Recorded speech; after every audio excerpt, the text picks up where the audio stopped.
Well,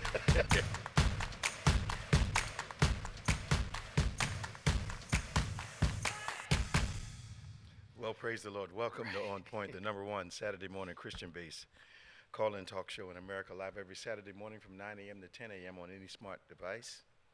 At David G. Evans, the number one. That's at David G. Evans, the number one. We're so glad you joined us today. Won't you please help us as the word of our broadcast spreads? Like us, subscribe to us, share. Invite as many of your followers as possible to join us for these great conversations that the Lord allows us to have every Saturday morning from 9 a.m. to 10 a.m. Eastern Time. We'd love to hear from you as always today as we talk about those things which are relevant not only from a national but international, regional, sometimes local, depending on what you tell us and what we see in the national news that would impact a local event that has eventually would have impact on national or have a national significance. We want you to always let us know. Our callers call from all over the country. They listen from all over the country. Sometimes we do get one of our callers from overseas, Europe, England, someone to give us a call during this time. But we welcome you once again to what we think is going to be another great conversation. If you desire to talk to us, you can always reach us on Facebook at David G. Evans, the number one, and put your comments there, and Pastor Nick will be glad to respond to you there, or we will respond vocally to whatever your post would include. At the same time, you can give us a call toll-free from anywhere in the world, 866-743-8267. That's 866-743-8267. That's 866-74-EVANS. Give us a call. Our famous co-host is here, Reverend Nicholas A. Smith. How you doing this man? Good morning. Ready? A lot going on, isn't it? Yeah. I'm not sure where we should start today. Of course, we have to talk about the whole Israel-Palestine and give an update on that. And we've got to talk about the apparent disability of the Republican Party to get themselves centered so they can do what they need to do. But I did see a sign of hope this week. I thought it was going to say more about them if they elected Jordan than it was saying about him. Yep. It appears as though he would not have been so aggressive if he didn't think he had, at least person to person, talking to him, that he had enough support to do it. But he went through it 3 times, and I think he has a little more pride than McCarthy. Yeah. But then I watched McCarthy, hey James, I watched McCarthy switch from who he supported, like bang, bang, bang, like it was, like he was just turning pages in a book. Yeah. Now this guy's even greater, you know. Well, now that you don't want this guy, you know, I don't know how they trust him at this point. Yeah. I wouldn't either. I mean, how do you sell yourself out? Like you said, your pride should say, you know what, let me just stop for a little bit, focus on what I'm good at. Yeah. But I guess that he looks like a little boy thirsting for attention, power, craving. That doesn't seem to have any dignity. Yeah, just going around and just smiling the whole time like it's all normal. Yeah. But if you're used to a crazy show, and we've had a very petulant president, you would think that you can get away with, you know. But that kind of behavior has been, now, historically, we know that politicians stretch the truth. Yes. And their truth is sometimes contextual. Was that a benevolent way of saying that? Yes. Okay. And so historically, we're used to them being somewhat shady. You know, it's perspective truth, not actual truth sometimes. Yes. Let me put it that way. And what has happened, what I see, is that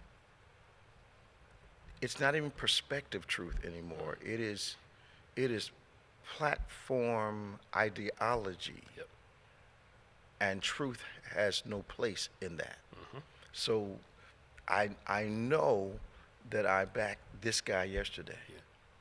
But now I'm telling you I hate that guy and I love this guy today. Yeah. And you're not supposed to say, wait a minute. But there's so many people going along with that shifting focus. Yeah. with such aggression that it almost seems like it's a norm in the Republican Party. And when I talk to my friends who are Republicans,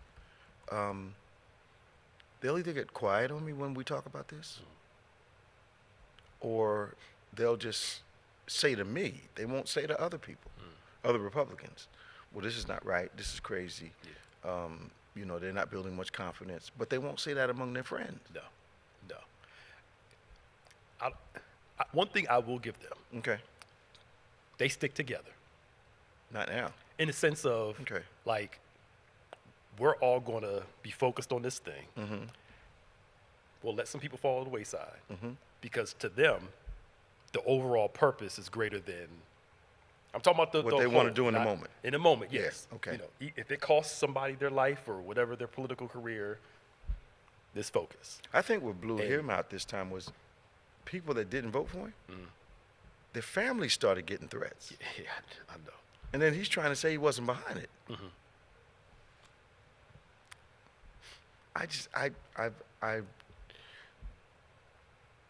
There's something going on in national consciousness that there are millions of people that see nothing wrong with this type of ambiguity. Yeah.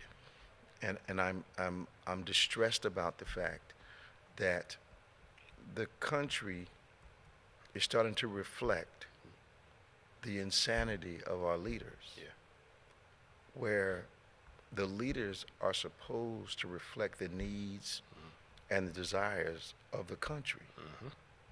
But now we've got people that are almost condoning this outrageous behavior. Yes.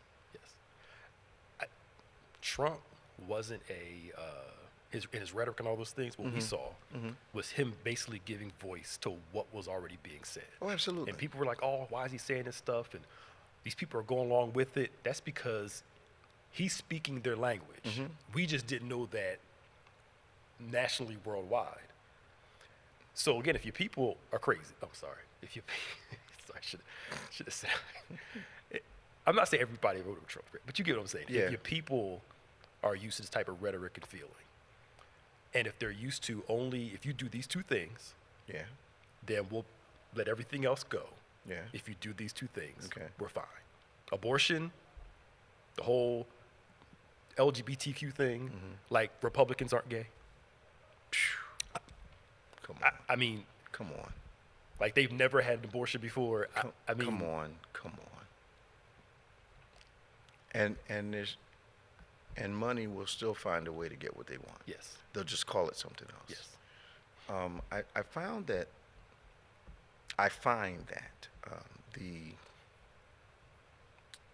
the MAGA mindset, of course, the Bible lets us know that hatred doesn't begin in a moment. 1 John clearly lets us know that hatred has to build over time. And what we're seeing, what we saw with President Trump, former President Trump, was the unspoken concerns. The concerns that were not publicly verbalized, probably in homes, probably among friends. But that thing that was felt and unspoken at large finally had a voice. And the number of people that rallied around that tells me about the number of people that are discontent. And something you taught me years ago, not discontent because of economics, not discontent because of education, but discontent because of perceived placement in America. Those that were privileged have been asked for equality. And like you taught me years ago, they see that as oppression. So this is where all this strong emotion, and if we got to kill to take it back, we're going to do that. Absolutely. But that has been encouraged. But you notice how quiet, and I didn't say silenced, how quiet those voices are when different administrations are in office. Because right now it's politically correct to behave in a non-productive way.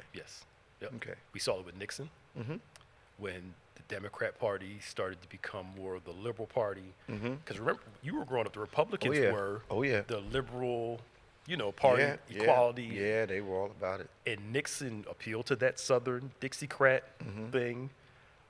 And then to me, Reagan said the same thing but cloaked it in political. He was smoother Sharp. with He was his. smoother He with was it. smoother with his. So instead of saying X, Y, and Z, He was very just say smooth. no to drugs. He was the actor. Yeah. Yeah. Yes. Yeah. And then you got Clinton. Then Bush was very moderate. You know. And then Obama just threw them through a tizzy. Yeah. So they were ready for Trump. Trump was a reaction.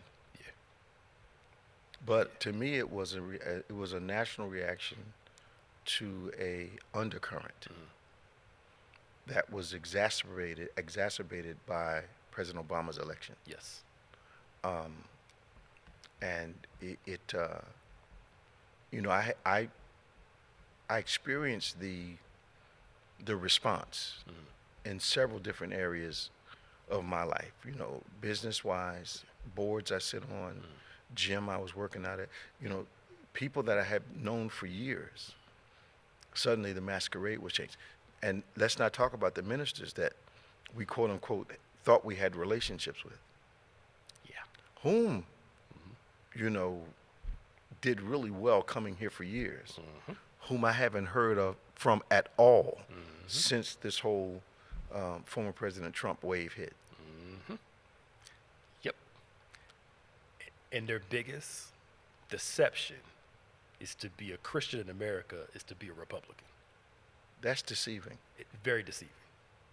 And touting that this is the Christian party, this is the party of God, and da-da-da-da-da, you know. It's almost like, and coming from the Pentecostal church, I can speak with experience. It's almost like the perception that Pentecostals don't sin, Yes. and that is not the truth. Not at all. Republicans get abortions. Republicans are scandalous. Evangelicals are, have their same problems. So it's almost as though there's, how generationally African Americans, whatever trauma's going on in the house, they keep it in the house. Yes. And I see the merits at that, but not where you're ignoring what's going on in the house. Yes. And not changing what's going on in the house. Yeah, deal with it. Yeah, but if you don't want to talk about it, fine. But let's deal with it inside the house. Yes. Agreed. And I don't think some of my Republican friends don't seem to have that consciousness anymore. No. Their thirst for power and connection. Like one thing I will give to Trump, he knows how to appeal to certain people's weaknesses. Because they gravitate around him like little kids. Yeah, it's recognition. Yeah, what's the guy's name that we talked about it before? Dark hair. Scaramouche. Yeah. Same thing. I think he admitted it. He admitted it. It was recognition. Yeah. He said the high of walking in and being recognized with him was fulfilling some things he hadn't had growing up as a boy. Yeah. Until finally he did something, former president did something that kind of snapped something in him. He said, wait a minute, I'm going too far for trying to fulfill something that I've been feeling since I was a kid. Yeah. And it was, but it shows you how but we've seen it, we see it in church. Yeah. There are people who the status of being perceived, of being close to us, has created some negative behavior in them. Yes.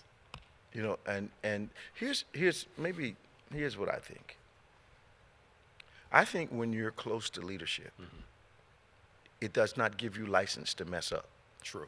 I think if you're close to leadership, it puts more of a demand on you to Yeah. follow the rules, not Yes. I can do whatever I want to do. Yes. Because, especially when they don't see us thinking we can do whatever we want to do in the church and treat people the way we want to, in negative or positive ways. In negative ways, we're talking about right now, because of the position we hold. Yep. We feel like we have more of a responsibility Yes. to be welcoming and kind and loving, to demonstrate it, not, I'm big Mr. or big Miss, and I can just talk to people and do anything I want to do. Yep. Yeah. It's funny. I had a meeting this week, talked to some people about that I said, look, you have to learn to get over the fact it may not be fair in your eyes. We are held more accountable, more responsible, because what we do can affect people's church membership, their view of God, all that. All that. You have to learn to get over the fact that your expectation is higher than everybody else is. That's right. Especially as pastors. The people want to be able to get away with stuff. Yeah. But they don't want us. They don't want no. They don't want to see us down in that city. They might be at the casino, but Right. they don't want to They- see us walking right, through. no. You know, big cigar and Right. pulling Right, right. on the machine They at don't the want that. baccarat table. Right. They don't want to see us doing that. Exactly. It is what it is. Yeah. And if you, as they say, if it's too hot, get out the kitchen. That's This right. is what it is. Yeah. And not that we're perfect, No. but we understand there's a certain level To of whom accountability. much is given, much is required. Yeah. Which talks about a higher level of accountability. Yep. Accountability, responsibility, Mm-hmm. higher activity. Yes. You know, attitude, Mm-hmm. visibility. Yes. That's what it demands. Yeah. But if you want the title and not the function, Mm-hmm. you'll be resistant to the function Yes. when you take the title for the wrong reason. Yes. Okay. Yes. Let's go to the phone. 866-743-8267. We've got Tom from Fort Lauderdale, Florida. We've got Robin from Bear, Delaware, and we've got Carol from Wayne County. We're going to Tom. Good morning, Tom. How you doing? Good morning, Bishop. How you doing, Pastor Nick? Amen. What's up this morning? Hey. Welcome. Well, part of your subject when you said talking about there, I remember that time, I saw you guys down at the beach with the umbrella drinks and everybody pointing at you. You're funny. No, you're absolutely correct. Yeah. You guys can't do anything No, man. without somebody. Man. I saw him somewhere. Yeah, And, yeah. You made a comment once, Bishop, in church about how I do this because, the Lord's looking at me, Mm-hmm. but also because y'all are looking Yep, at me. yep. Getting back to what you were talking about, this thing in Congress, 25 people voted against Jim Jordan. Mm-hmm. But when Publicly. it closed, when they said nobody needs to know, 112. Yeah. It tells you a lot Half about of them. how they really felt. Yep. But they wouldn't do it publicly. Nope. Because it was on Yeah. television. Okay. Yeah. That's true. And they knew former president was watching or someone was watching for him. Which is Insane, ridiculous, man. which in some ways makes you feel good and bad. The good part is that these people really understand what's happening. The bad part is they will not act on it. Yeah, I know. They literally seem to be afraid, Tom, Yep. Yeah. because the thirst for power, as Pastor Nick brought up earlier, is so intense Yeah. and so strong that the thought of losing that chair because you disagree with someone. So that means integrity's like gone. Yep. Because integrity makes you stand in the midst of a situation like that and say, no, I don't agree with that. Yes. Yeah. But they're not allowed to disagree. Yeah. What happened to we have conversation? Right. And being adults about it. Yeah, well, there's no adults. Yeah, it's true. It's a school bus at 7 o'clock in the morning. Yeah. Yeah. Yeah, that's true. And high school kids aren't on that bus. No. Yeah, they're gone. I saw when you talk about Trump, I saw years ago. Well, I didn't see it. I don't remember from then, but I've seen it on YouTube. He was on David Letterman one night, and he was considered himself to be a Democrat. Okay. He said if he ever ran, he would run as a Republican Okay. because he could get them to do whatever he wanted. Is that what he said? Oh, And my. you know what? He's absolutely correct. Wow. Like I said, he's got evil intentions, but the guy seemed to had his finger on the pulse. And He touched the discontent, Tom. He touched the Yeah. discontent. Yeah. What kind of nature do you have to see a weakness in people, and your drive is to exploit it? But that's evil. the way he's done. Yeah, that's evil. I mean, anyone that would hire multiple contractors Yeah. and then stiff them and then watch the domino effect go through the communities in which he stiffed the contractors. Yeah. Because, when you don't pay a businessman, it starts a process. Right. Eventually it reaches the businessman's home, his children, that's true. his ability to support his family, all that happened. We watched that happen in Atlantic City. Yep. And I'm not talking about what I heard. Yeah. Okay. So we watched that, and his response was, I didn't do anything illegal, meaning it was legal for him to bankrupt his company and therefore not pay the people that worked for him. I saw him say it. Yeah, that's true. Tom, man, how you feeling, man? Much better, much better. I'm glad to hear it. Your voice sounds much clearer today. Your yeah. your mellifluous tones are reestablished. I'm trying to get there, Bishop. Talk to you soon, man. Take care. All right, bye-bye. 866-743-8267, 866-743-8267. We're going to Robin in Bear, Delaware. Then we're going to Carol from Wayne County. Hey, Robin, how you doing? Hey, Bishop.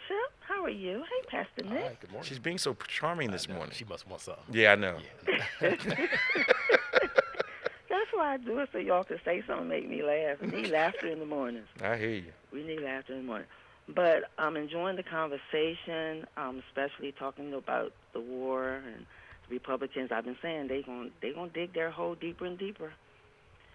They're gonna keep digging. I just, it's almost as though there's a lack of concern. Well, maybe I'm wrong. I'm thinking there's a lack of concern for how they're being perceived. Maybe they know how they're being perceived, and as long as they're satisfying their base and can get back in office, Yeah, they're fine. they're fine with it. Yeah. So I'm giving them a little bit more Yeah. maturity than maybe I should. Because they're looking at their voters in their state, not how the voters in the rest of the world see them. Okay. Rest of the country see them. excuse Okay. me. Okay.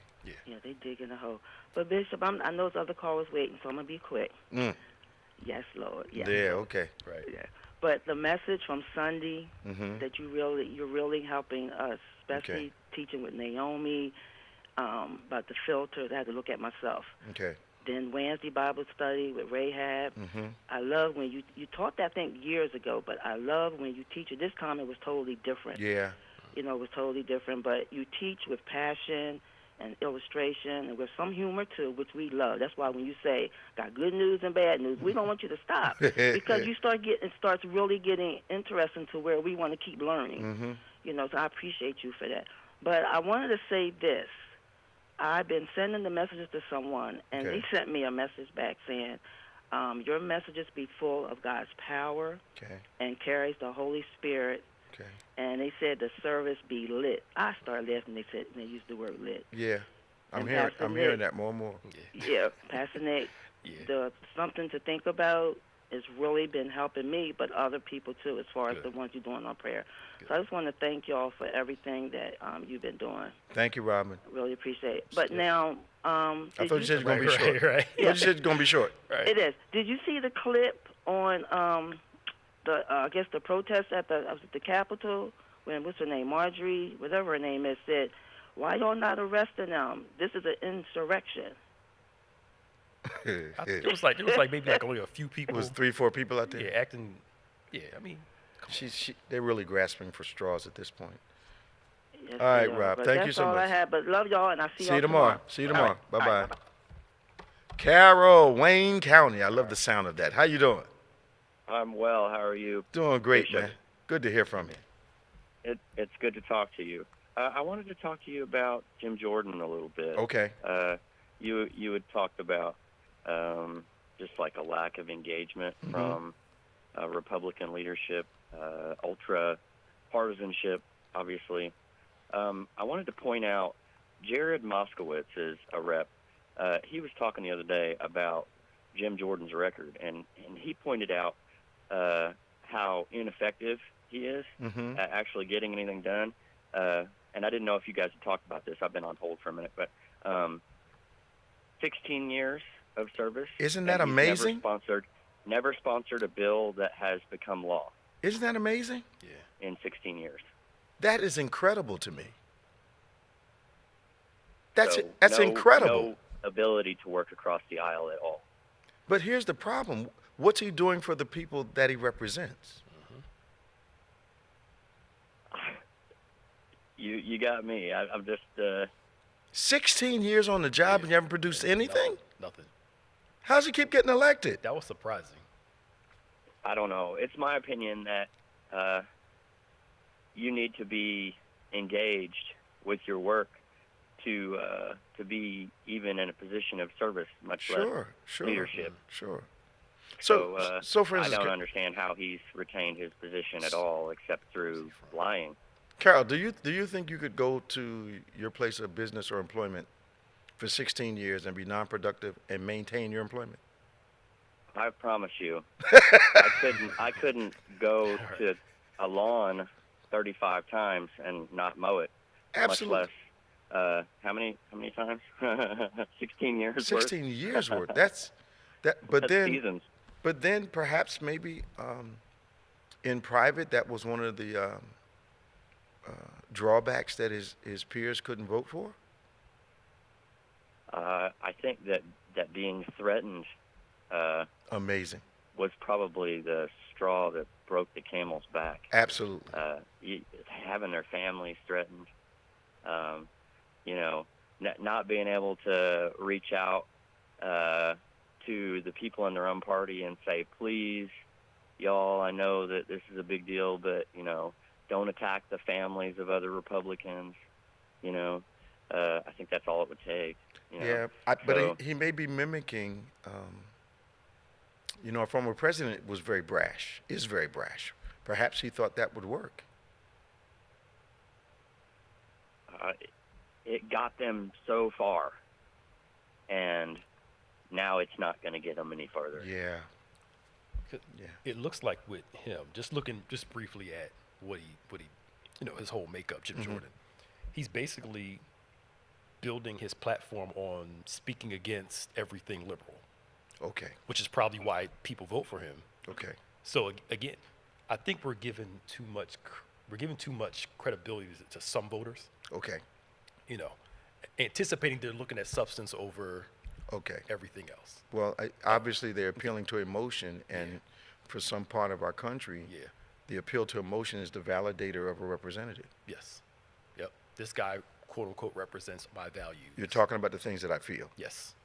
Wow. Not are you doing anything. Where's Wayne County, man? It's southern Illinois. Okay. It's the most conservative voting county here. Okay. How do so you? It's a good time. You've been there your whole life? No, I grew up kind of across a few different states.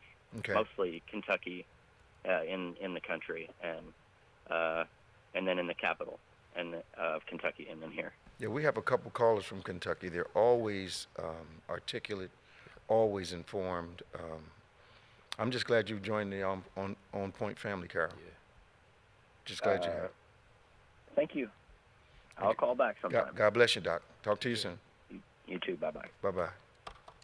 Let's go 866-743-8267. I think we've blown right through a break, but we're coming up on one in 1 minute. So when we come back from our break, we're going to talk to Danny from Lauderhill, Florida, and Ava from Utica, New York. We will be right back. Isn't it time to stop reliving your past hurts and move on to a bright and hopeful future? I have a right to be upset, but I don't have a right to be wounded for the rest of my life. So I choose to be healed. Get rid of the bitter poison that unforgiveness administers to the soul with Bishop David G. Evans. Forgive again, live again. It's a liberating experience, and being able to forgive someone and forgiving yourself. It's liberating. Forgiveness will deliver me in 3 dimensions. From what happened, from who it happened with, from when it happened.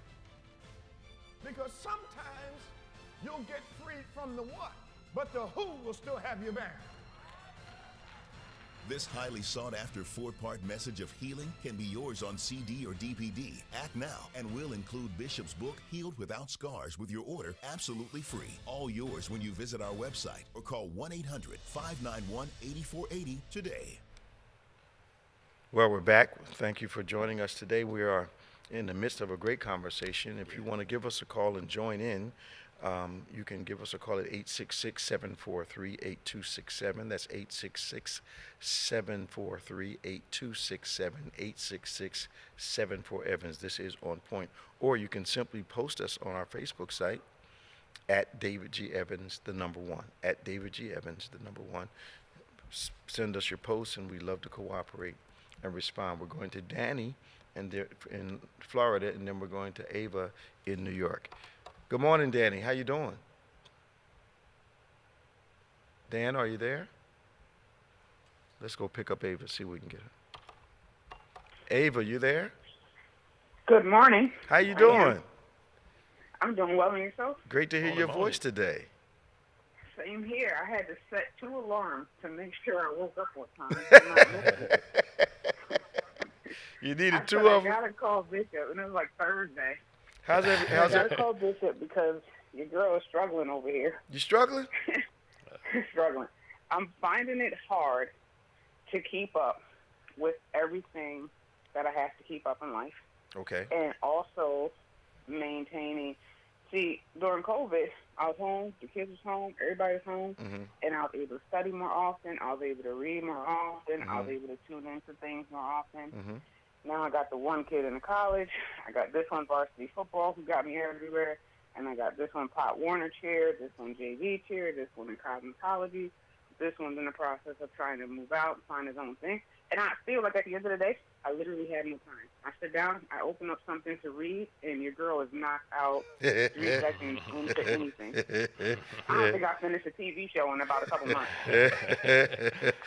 By the time the song starts, every TV show got like a little song or intro, like, gone. It's over. Well, let me first assure you. Let me first assure you, Ava, you have joined a very large club. I was, this is humorous for me anyway, I was sitting at the desk last night and I'm studying up on the invitation for tomorrow. And at some point in the midst of studying, I nodded off. And as far as television, if I've seen past the beginning of Monday Night Football or the theme song of any football game, if I've made it past the theme, I'm doing good. Okay. I normally go to sleep during the theme and wake up 2 minutes left. 2 minutes. So you're in a very large club, Ava. But let me ask you this one question. Okay. Do you find yourself responding to the demands? Yes. Or have you structured your life as best you can? So, like, I wake up, it's my days are so crazy. I generally can't even plan too far in advance. So literally today I wake up, I look at the calendar, and I'm like, all right, Ava got a game at the second to the youngest. Her game is at 9:30, which I'm going to be fashionably late for. But her game is at 9:30, so I said, okay, I'm going to be there for a couple hours. After that, I have to return this one over here. Then I run it, and it's like, all right, I'll probably have about 3 hours somewhere in here, and then I'll get home. Generally, I'll get home, and in my mind I say, I'm going to get home, go in my room, I'm going to read, and I'm going to do this. And then I get in the house, and it's like, oh, snap, I didn't do laundry. Let me throw a load in. And next thing you know, 3 hours is gone. And then the time that I thought I was going to be able to stick to, so I guess I'm just not disciplined enough to just be like, here's what I'm going to say to you. Pastor Nick and I lead very, very busy lives. And the only thing that has saved us all these years has been structure.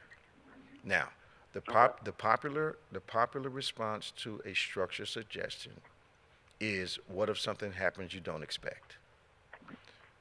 If a surprise comes along and there is no structure to your day, it implodes your day. It wrecks it. Okay. But if it's structured, you can flex your day to manage anything that's unexpected. Most people won't do this, so they feel like they're always running for the train. But the actuality is, when the games are going to be had, when you're going to have this one there, you got that all down. But if you start with, this is when I'm going to get up every morning, this is when I'm going to do my Bible reading, this is when I'm going to get out the door with this child. If you start structuring that day every day, it'll lock into a habit and you'll take control of your life. But you got to make it a habit. You've got to do it. And you're talking to two people that live their lives extremely busy every single day of their lives. Completely understand. Yeah. But you got to structure it. I get it. If you don't, I gotta buckle it down, and that's what I keep saying. I gotta get my life together. That's what I say every day. And it's not, and it's not like you. It's not like you don't know what activity's coming up. You do know. Yeah. It was what. So there was a shooting at a game here. I don't know if I told you. Oh my. There was a shooting at one of my son's games. some kids outside of the field started shooting. Mm-hmm. And then, so they were still at the game. The game was, like, ending, and there was some kids down a ways that shot. But, of course, it was on school grounds, they said, because the school takes up about 4 blocks or whatever. So then they rearranged all the games, which was annoying. So then I had to choose, which I hate doing, between the kids. So it's like, do you go to this kid's game or do you go to this kid's one? I hate having to do it. Yeah. Because generally I'm at all of them. Johnny generally doesn't go to any of them, so I don't like a kid to be anywhere without representation. Because I'm not about that life. My kid ain't gonna be the only one out there with nobody rooting in the stands. For son trying to toggle back and forth between here. It's a lot sometimes. And then me and Johnny got to have a talk. Right. Me and Johnny got to have a talk. Right. I'm mad. Then we get in arguments because it's like, bro, I hit every single game. He's like, well, you're using too much mileage. Oh, you think? I had to be in Syracuse yesterday for 4 hours, and this kid was in Albany. I got to go to Trenton, New Jersey 2 weekends in a row. Next weekend and then the following weekend for cheer competition. And then I got to, so you telling me about mileage? Boy, you better give me that gas card. John got to step up now. Because, I remember when Chandler was in the basketball league pre-COVID. Yeah. And all Chandler did was lay on the floor. Every time he ran down the court, he was on the floor. But I was at every game. I was at every game. And I'm like, I came out here to see this boy lay on the floor, but he was so glad that I was sitting over there. I mean, his grandmother went. Yeah. But, man, I'm sitting there. It was like. That's important. But it is important. He flops for a living. Yeah, I know. Oh, yeah. It was ridiculous. Boy, get up off the floor. Right. Yep. Good to hear from you. Yeah, you come get him. Come get Johnny. He came to one game because the guys at work was like, one of the guys, his job is assistant coach on my son's team, and he's like, so they moved the game again. It's going to be at 10:30. So I just wanted to let you know. Then he said to Johnny, he's like, I don't even know why I'm telling you. You don't show up anyway. Oh, Tell your wife that the game changes at 30. So he felt convicted at that time.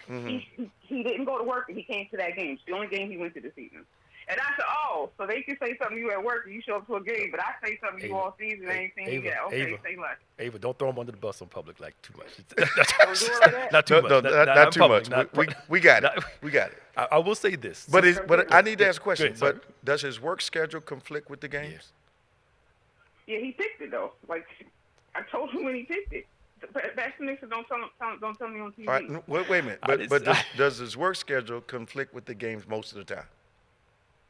Well, yeah, it does now. All right, well, gotta make money now. You got to make money now. Boy got to go to work now. The man got to work now. Y'all got a whole family. Because you got a whole family, like Pastor Nick just said. We got the whole football team up in here. I know you. Look. You got a quartet. Right. Yeah, that's right. So the boy got to go to work now. We can't argue with work now. I'll have to call you. No. Again. Pastor Nick already yelled at me today. I didn't yell at you. I just simply said I will say this, Ava, and this may help. Yeah. This helped me when we started homeschooling the kids. Yes. I had to force myself to either wake up a little earlier or stay up a little later just to do some private study, private reading. Yeah. And even if it was 10 minutes, 10 minutes is better than no minutes. That's right. So instead of looking at it like, I need a straight hour all the time. What if you broke it up in 5-minute increments during the course of the day? 10 minutes here, 5 minutes here, 15 minutes there. Get in where you fit in. Yeah. By the end of the day, you've done you accumulate a whole hour worth of reading, studying, or whatever. Like even now with the kids, they have lunch. Yeah. I'm either studying or trying to take 10 minutes to clear my head. Yes. And then getting back into it, then back to school. Yes. So it's you can make a way. Yeah. So even if you have like 5 minutes, so let's say I open up 5 minutes, I read something, but your brain is like full with stuff. I read it, and I may not even feel like I ain't received it. Does it even matter? Like that's for me. Is it even Watch this. Pray during that 5 minutes. Yeah. And ask God to prepare you for the next 10 minutes that you have available. Yes. Okay. Use the 5 minutes to clear your head. Yeah. And then the next 10 minutes come up, you can jump right into what you need to do. Yeah. Yep. Okay. I remember Mike Murdoch said something years ago. Yeah. He said, schedule your pleasures because pain never schedules itself. Ooh. Yeah, that's good. Pain just shows up. That's right. Whether it's on your calendar or not. Yep. So even if you got 5 minutes, this Yeah. 5 minutes is mine for me to do something, clear my head, Yeah. relax. Yeah. Talk to God. Yeah, talk Yeah. to God and Yeah. just, it does work. Yeah. And if you do a number of those during the day, Ava, you'll find it changing. Yeah. But structure, honey, structure. Yeah. Structure. Yep. Tell everybody I said appreciate hello. you guys. Kiss all the kids for me. I will. Tell John who he asked We're for going to him. be outside in the rain, so I will kiss them all for you. All right now. Have a great day. Talk to you soon. Bye-bye. 866-743-8267. That was Ava from Utica, one of our longtime callers. Let's go to Danny, another longtime caller. Hey, Danny. Good morning, Bishop, Pastor Nick, staff. How you all doing? How you doing this morning, man? I'm loving everything that's happening at weather-wise here because we finally hit the 70s. You in the 70s now? Y'all wearing coats and stuff? Yes, nice. Yep. You wearing coats? Y'all wearing furs?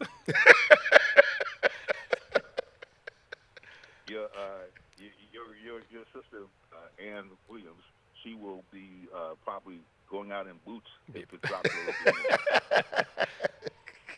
Oh, Lord have mercy. I know she's waiting to pull them out. Yes. She's waiting, and next month we take our annual trip up to Orlando, so she'll be ready.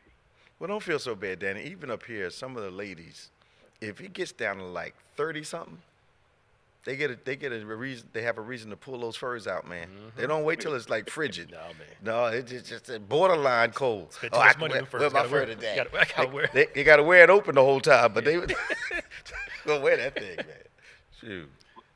Bishop, something I noticed, they try to tell us that all of the drugs that's coming into the United States is coming by way of Mexico on the border. That can't be true. Yeah. Okay. I was just thinking, and just observing. I went driving by the beach, and off the coast, I see all of these container ships lined up to come into the port. There's so many of them, they have to wait to come in with containers in. Yes. Okay. Now, is it more advantageous to send their goods in on the ship or have somebody to put it on a backpack and come across the border? I think the dilemma for border responsibility is that people that desire to bring things to the States illegally realize there's 4 sides to the United States to bring it in on. Exactly. The southern part of the state, the eastern western coast, and from Canada.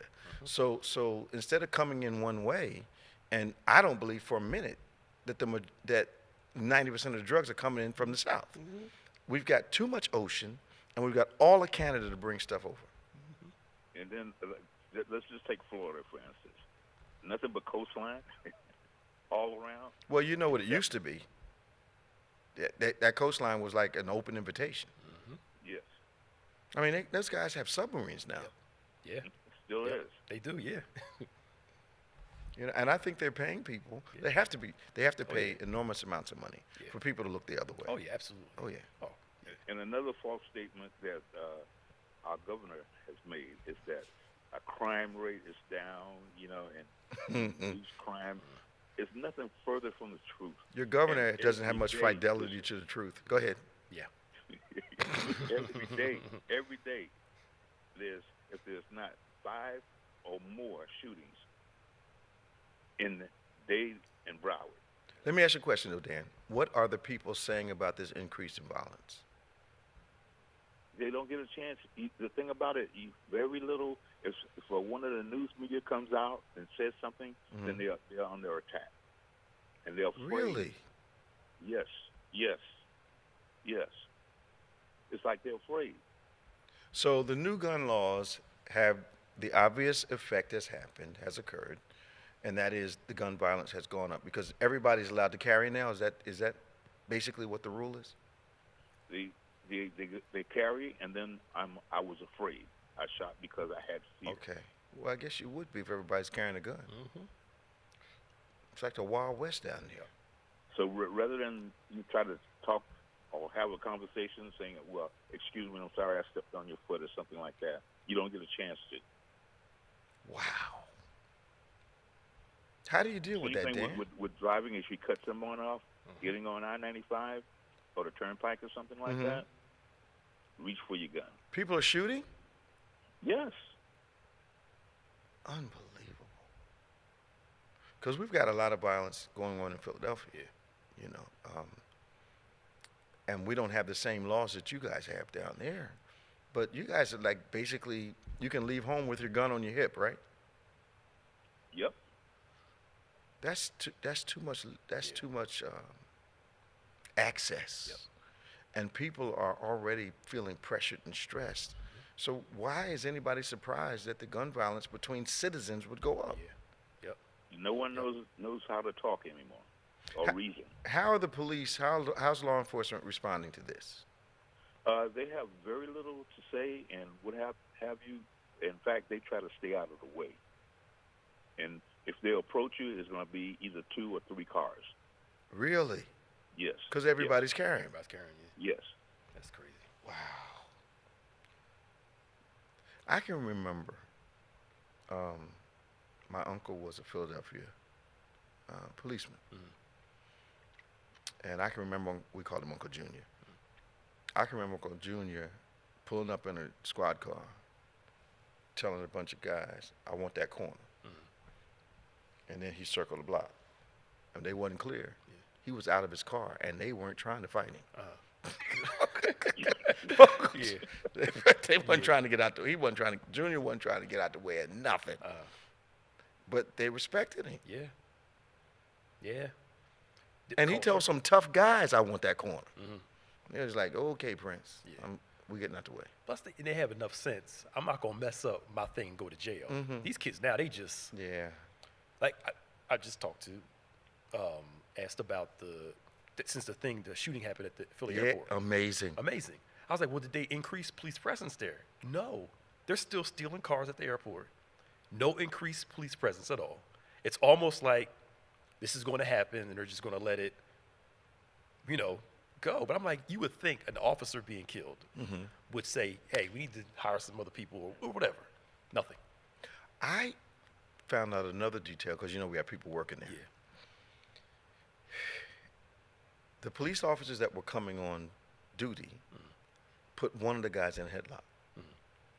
One of the robbers, one of the criminals got out of the car and sprayed his friend and the policeman. That's how the policeman and the kid got killed. Wow. He shot his own guy. Jeez. And then he grabbed him up, threw him in the car, pulled up to the hospital, shoved him out and got it. His own boy killed him. Jeez. That's crazy. That's too much TV. It's too much. Too much. Too much TV. Too much. Too much videos. Yeah. How? Yeah.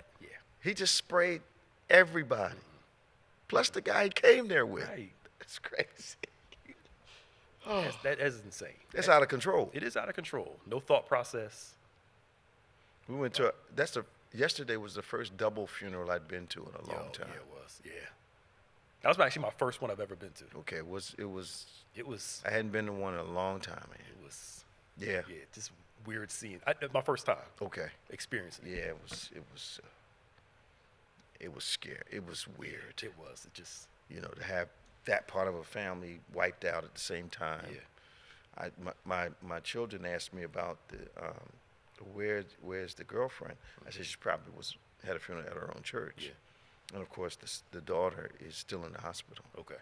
You know, they're not sure she's ever going to see again. Wow. That's crazy, man. These people are just, it's just unbelievable. Yeah. My sister doing all right, Dan? Yes, she's blessed and highly favored. I'm sure she is. I'm sure she is. Does she know it? Yes. Because the thing about it is that she listens to things that you say, especially about work situations and how to handle adverse conditions and what have you. Yeah. And she prays up, and it works. It works. Wow. I'm glad to hear that. Works. I'm glad to hear that. Yes. Glad to hear that. And thank you all very much. God bless you, Doc. Talk to you soon here. And bless you and bless Bethany. God bless you, man. Bye-bye. All right.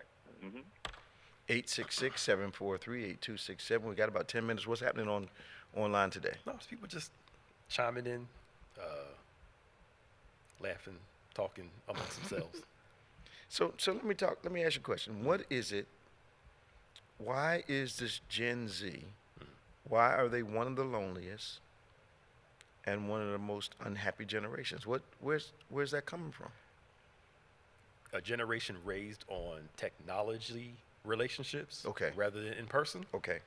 It's gonna we're more engaged as it relates to being able to connect with people, but we're more disengaged because the touch. So now this Gen Z, they're paying just to have group experiences with each other because again, they thought this replaced That's not a relationship. this. Yeah, that's not a relationship. So if you're a lot of your focus is on just texting, social media, you're going to end up lonely. But what I see happening is not just exclusive to them. No, it's others. Yeah. You've got boomers and Xers who've gotten trapped by the social media thing, and their whole lives are in their feed.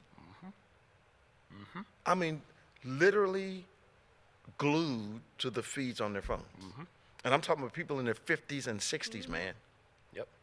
It's becoming a cultural issue. And if you've had relationship dysfunction, it's not doing anything to help that. No, not at all. No. Not at all. Nothing beats human touch. Nothing. You know, I'm glad I was raised in a generation where Atari, Nintendo, all that stuff started to come up.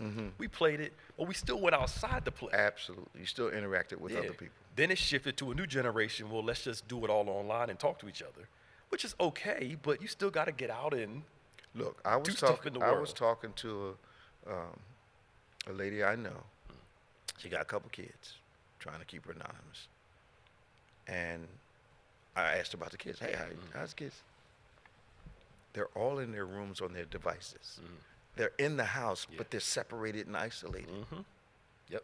But what got me was the parent was content for the device to babysit or mind, as we said back in the day, the children. Yes.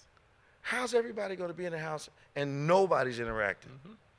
Because the parent looks at it, well, at least they're not bothering me. Wow. They're, I mean, let's think about it. I mean, we used to have family dinners.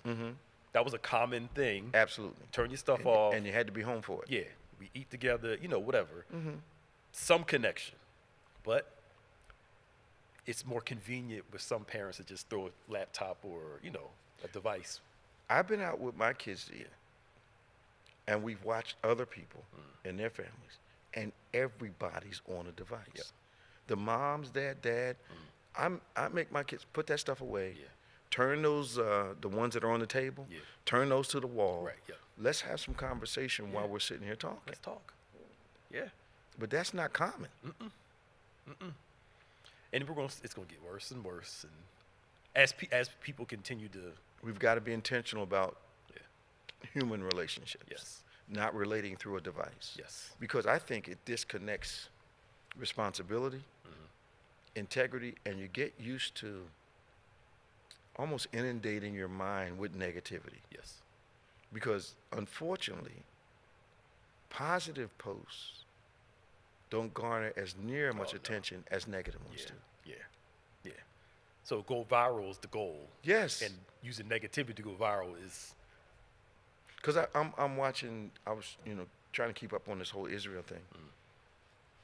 And I started noticing a pattern on YouTube. A lot of stuff has the word destroy in it. Yeah.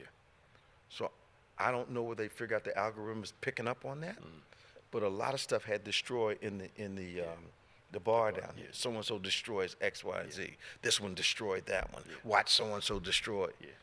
It's one of those things because they know that word is going to make people click. Okay. So it's like what they do with the links on like Yahoo News. Yeah. When the title has nothing to do with the article. Right. They bait you in with that thing. Okay. On YouTube. Clickbait. They do it on YouTube also. Okay. Because they know human nature. We love the negativity of. But after like seeing that 2 or 3 times, it should tell you something. I clicked on one. I said, nobody's getting destroyed here. But again, it goes back to that. It's like the hospital in Gaza that, and they said that Israel did it. I think they say Israel did it first. That's what they said. And then they had to come back and say, no, we were wrong. But all these people bought into without just because somebody online posted it. Didn't make any sense. Yeah. And I'm watching the newscasters, ask the dumbest questions. Not, what are you guys doing to compensate for the fact that a hospital was wiped out? Yeah. But is there a shortage of beds? The hospital. The hospital gets blown to the ground, and you're going to ask, is there a shortage of beds? Hello? Man, Yeah, that was just stupid. I had to get up and turn. I was like, Yeah. this silly, man. I know. So we're coming up on the end of another great program. We want to thank all of you for your passionate participation today from around the country. We're so glad that you took the time to join us. Of course, this has been On Point. We want to remind you that tomorrow is Sunday. Yeah. And we're looking forward to another great Lord's Day. You can join us at 2 services tomorrow, one virtual, one live. That will be 8 o'clock as our totally virtual service. But then you can join us right here in this room, in the sanctuary at 11 a.m. for in-person service. We'd love to have you come. Our church anniversary is tomorrow. We are 56 years old. We're a young church. Yes, sir. We're having, of course, a celebration inside, but then we're having a great outdoor event, a festival, celebrating the 56 years. All of you that join us from around the country, would you please sow into our ministry tomorrow? We're all bringing some derivative of 56 as a first fruit for the anniversary. Some are 56, 156, 256, 556, 1056, whatever you're going to do. We look forward to you making this another momentous day as we celebrate the Lord inside and go outside with this outdoor festival we're going to have tomorrow. And just contrary to the rumors, we're no longer requiring vaccinations to attend service. We are still practicing protocols, temperatures, and masks, but you can have a great time in the Lord in here. Our midweek services are really taking off. You want to be a part of that, noonday and at 7 o'clock on Wednesdays. If you'd like to get some news updates and some devotional updates, you just have to text 28950. Now, for news updates, it's BBC News to 28950. For devotional inspirational messages, you go BBC Elevate to 28950. We want to pray with you. We desire to pray with you. So if you have any prayer requests, send them to social@gotobethany.com. That's social@gotobethany.com. We love to pray with you, touch and agree with you, because we believe in the power of prayer. Subscribe to us, David G. Evans 1, BBC of NJ. Also our podcast platforms, DGEMS, DGEMS, for David G. Evans Ministries, and On Point, of course, that you've been watching and listening to for the past 60 minutes. For Pastor Nicholas Smith, I'm Bishop David G. Evans. I want you to remember, we want to see you tomorrow. Come to live worship. You will not be sorry. We're having a tremendous time in the Lord. God is moving through worship and the Word. We're in an exciting series called Filters, guaranteed to deliver you, help you in everything that you're trying to do. But also, we want you to remember that faith acts like a thing is so, even when it's not so, that it might be so. God bless you. And we'll see you tomorrow for the 56th church anniversary in service and our festival outside. God bless you. See you next time.